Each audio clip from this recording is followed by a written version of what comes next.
Nós já falamos sobre o que é abstração, né, na aula passada, que a abstração qualquer modelo é uma abstração, porque ele vai descrever, vai representar apenas uma parte da realidade mesmo. Por exemplo, quando nós dissemos assim, vamos descrever essa sala de aula. É claro que existem muitas coisas aqui que não me interessam descrever, porque eu nunca vou precisar perguntar sobre elas. Por exemplo, a cor da parede, né? Eu posso representar, por exemplo, o tamanho da sala, isso é uma informação útil. Né?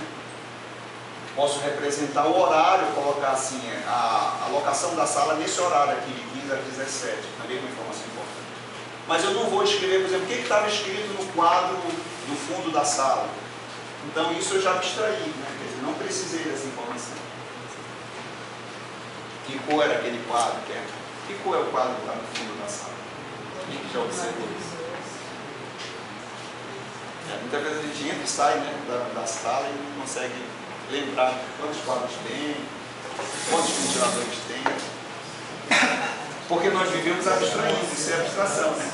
Nós vivemos abstraindo, coisas que são importantes muitas vezes.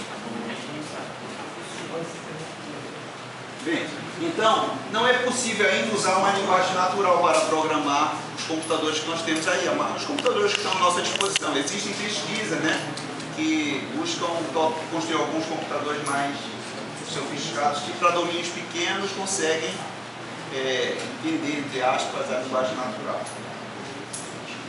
Bem, e a linguagem de máquina, que é uma linguagem de zeros e uns, né, porque o computador, no fundo, ele traduz tudo para zeros e uns. E é capaz de processar os zeros e uns que estão ali no campo que ele entende como instrução, ele vai associar com uma função, chamar, por exemplo, a função soma. Mas essa linguagem de máquina, que é essa linguagem de zeros e uns, é muito difícil para nós, humanos, trabalharmos com ela. Precisaria de muita atenção para não cometer erros. Então, foram se construindo linguagens cada vez mais próximas da nossa linguagem natural para facilitar a programação, o uso dos computadores.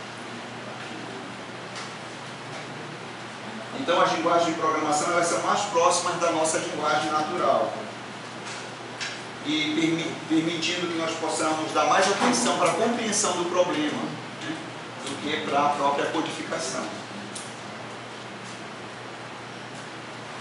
Bem, e aí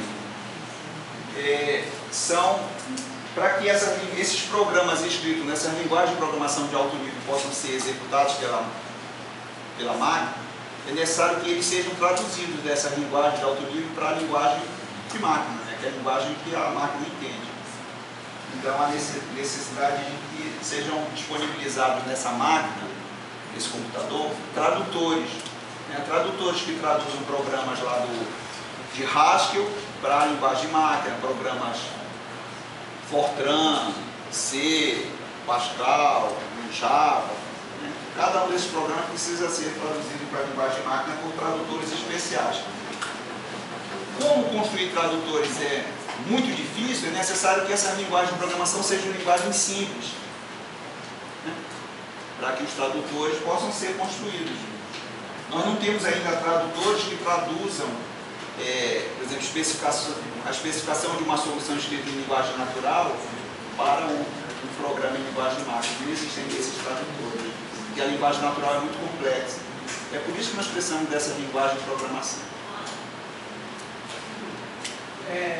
Você falou que precisa de um tradutor, né? Um compilador.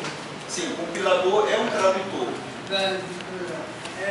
Mas como é o computador em si, é um programa, né? Isso. Como eles fizeram assim, um computador para compilar? Como eles compilaram o primeiro computador assim? Isso aí, nós vamos ter uma disciplina em que nós vamos estudar como construir um compilador, certo? Mas é necessário, por exemplo, esse primeiro compilador que foi construído, ele foi construído em linguagem de máquina, né? Certo? Aí foi um compilador muito simples, que é chamado de um montador, que traduz uma linguagem chamada linguagem de montagem ou linguagem assembly para a linguagem de máquina. Aí durante muito tempo as pessoas ficaram programando nessa linguagem assembly. Aí depois foi construído um outro tradutor mais sofisticado, escrito em assembly, para, por exemplo, a linguagem Fortran, que é uma linguagem muito antiga, né? Fortran original, não Fortran que é usado hoje em dia. né? E assim por diante. Então foi se construindo níveis a nível, né? Esse nível de linguagem de programação que nós temos hoje em dia, ele não surgiu assim do dia para a noite, né? Foi uma evolução que foi acontecendo ao longo do tempo.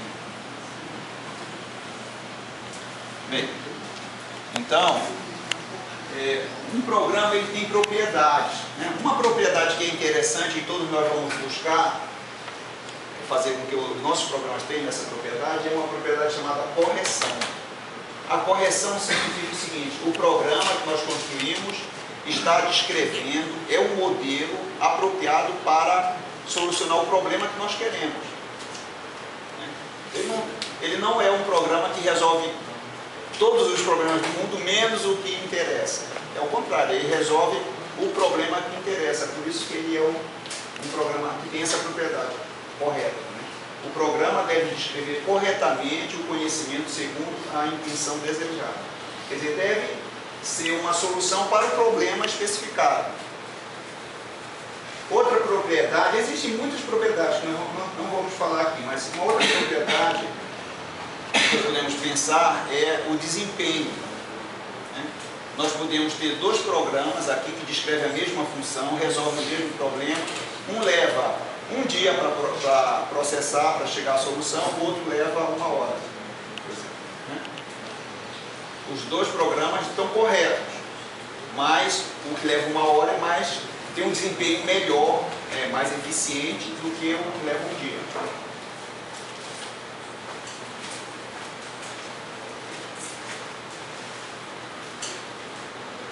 Bem, aí existem os paradigmas de linguagem de programação, que já falamos muito aqui, né? Por exemplo, tem um paradigma procedural ou procedimental, que é esse C, Fortran, né? Pascal, Java pode ser colocado aqui, mas Java já é um outro paradigma que não está aqui, que é o paradigma orientado a objeto. Existe o paradigma funcional, em que procura modelar o mundo com funções. Existe o paradigma lógico, que procura modelar o mundo, o domínio do problema, com sentenças lógicas, né? Ou predicados, né? E nós vamos estudar também, nós temos uma disciplina mais adiante do curso aí que estuda os paradigmas lógicos, comparando com o paradigma que nós vamos aprender aqui, que é o paradigma funcional.